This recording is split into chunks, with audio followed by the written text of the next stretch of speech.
একদম কম সময়ে ঘরোয়া পদ্ধতিতে বানিয়ে নিন রেস্টুরেন্ট স্টাইলে এই ক্রিস্পি চিকেন রেসিপিটি।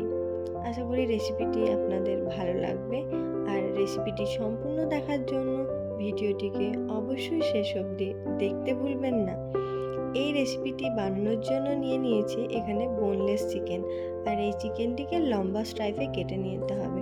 খুব সামান্য একটি ম্যারিনেশনের প্রয়োজন। এখানে আমি নিয়ে নিয়েছি একটি লেবু, 1 টিস্পুন লবণ, হলুদ, গোলমরিচ গুঁড়ো আর ঝালের জন্য গুঁড়ো লঙ্কা। এরপর দিয়ে নেব 2 টিস্পুন মতো কর্নফ্লাওয়ার এবং একটি ডিম। এরপর এগুলিকে খুব ভালোভাবে মিশিয়ে নিতে হবে। খুব ভালোভাবে মিশিয়ে নেওয়ার পর আমাদের চিকেনটিকে ভেজে নিতে হবে। আর চিকেনটি ভেজে নেওয়ার জন্য এখানে বেশি পরিমাণ তেল নিতে হবে। কড়াইয়ে খুব বেশি তেল নিয়ে ম্যারিনেশন করা চিকেনটিকে একটির পর একটি দিয়ে খুব ভালোভাবে আমাদের এখানে ফ্রাই করে নিতে হবে।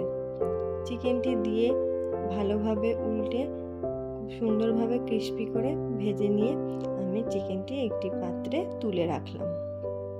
এরপর চিকেনটি এই পাত্রে তুলে রাখার পর আমি কেটে নেব একটি পেঁয়াজ। পেঁয়াজটিকে লম্বা করে কেটে জাস্ট হাতের সাহায্যে ছাড়িয়ে নিলেই পেঁয়াজটি কাটা হয়ে যাবে। এরপর এখানে কিছু ভেজিটেবল ইউজ করেছি। আর এই ভেজিটেবলগুলিকে কিভাবে কেটে নিলাম, এখানে নিলাম পেঁয়াজ পাতাগুলিকে কুচি কুচি করে কেটে নিলাম। ক্যাপসিকাম, টমেটো, গাজর এগুলিকে ঠিক আমাদের চিকেনটি যেরকম ফিঙ্গার স্ট্রাইপে কাটা হয়েছিল ঠিক সেরকম ফিঙ্গার স্ট্রাইপে আমরা ভেজিটেবল প্রত্যেকটিকে সুন্দরভাবে কেটে নেব। এরপর ভেজিটেবলগুলি একটির পর একটি কাটা হয়ে গেলে আমাদের একটি সসের ব্যাটার রেডি করতে হবে। আর এটির জন্য এখানে নিয়ে নেব 1 স্পুন মতো soya sauce, 1 spoon red chilli sauce, আর এখানে ব্যবহার করতে হবে 2 টিস্পুন মতো টমেটো সস। এই সসগুলিকে দিয়ে সামান্য পরিমাণ জল দিয়ে ভালোভাবে একটু গাঢ় করে গ্রেভিটা বানিয়ে নিতে হবে। এরপর এখানে আমি একটি ফ্রাইং প্যান নিয়ে নিলাম। ফ্রাইং প্যান নিয়ে নেওয়ার পর এখানে সামান্য মতো তেল দিয়ে আগে থেকে কুচি করে রাখা আদা, রসুন এবং কাঁচা লঙ্কাকে দিয়ে নিলাম। দিয়ে ভালো মতো করে কুক করে নিতে হবে। যখন এতে বাদামি কালার চলে আসবে তখন সসের ব্যাটারটি দিয়ে নেব। সসের ব্যাটারটি দিয়ে নেওয়ার পর খুব ভালোভাবে এটিকে কুক করতে হবে যতক্ষণ না সসের স্মেলটি চলে যাচ্ছে।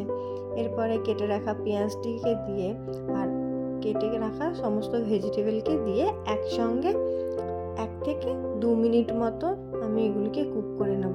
খুব বেশি কুক করার প্রয়োজন নেই, কারণ ভেজিটেবলগুলি হাফ কাঁচা মতো থাকলে বেশ খেতে খুব ভালোই লাগে। এরপরে ভেজে রাখা চিকেনটিকে দিয়ে নিলাম। চিকেনটিকে দিয়ে 2 থেকে 3 মিনিট মতো জাস্ট দুবার নেড়ে নিলাম। তাহলেই রেডি আমাদের রেস্টুরেন্ট স্টাইলের ক্রিস্পি চিকেন রেসিপি। এরকম সুন্দর সুন্দর রেসিপি দেখতে হলে অবশ্যই চ্যানেলটি সাবস্ক্রাইব করতে ভুলবেন না।